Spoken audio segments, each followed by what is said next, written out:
Le jeudi 3 mars 2016, l'office de la faculté de médecine a fait place à une conférence de presse animée par le secrétaire général du syndicat national des étudiants en sciences de la santé, le SINES, afin de présenter l'état dégradé de la UFR et de trouver enfin une solution aux problèmes qui minent celle-ci depuis un bon bout de temps. Notons hélas que les étudiants risquent une troisième année blanche consécutive que l'on a souligné si bien le secrétaire général. Écoutons quelques avis. De médecine, cette situation me touche particulièrement. Pour nous, c'est une véritable tragédie intellectuelle, en ce sens que depuis 2012, on nous a promis un Eldorado ici sur l'espace universitaire. Force était de constater que c'était un leurre. Voilà, nous sommes arrivés dans nos laboratoires, il n'y avait pas de matériel. Nous avons tenu, nos professeurs ont fait des sacrifices.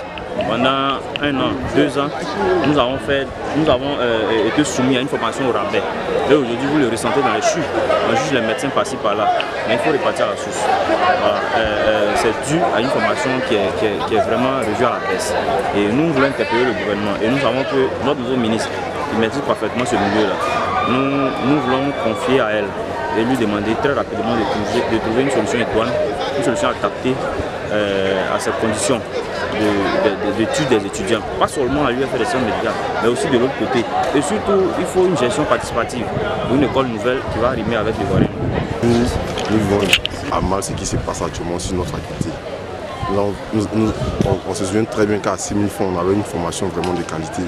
On nous a parlé de départ nouveau. Tout cela, nous avons fait pour les 2 ans à la maison. Nous sommes revenus pour trouver les matériels un peu gravatés. Il n'y a pas eu de changement dans tout cela. Aujourd'hui, on parle de débat dans la discussion qui monte pratiquement à 100 000, 200 000, 300 000 francs. On se rend compte que la formation est réduite à la baisse. C'était comme si on était encore aux années 50-60. Les étudiants laissent également un message fort aux autorités ivoiriennes en leur faisant savoir que la jeunesse ivoirienne les regarde et compte véritablement sur eux. Si nous, dans cette pression, c'est pour lui dire, madame, on regarde. On est dans cette pression 2 mois, mais vous on regarde. Les autres sont venus échouer, vous n'avez pas le droit de nous laisser tomber.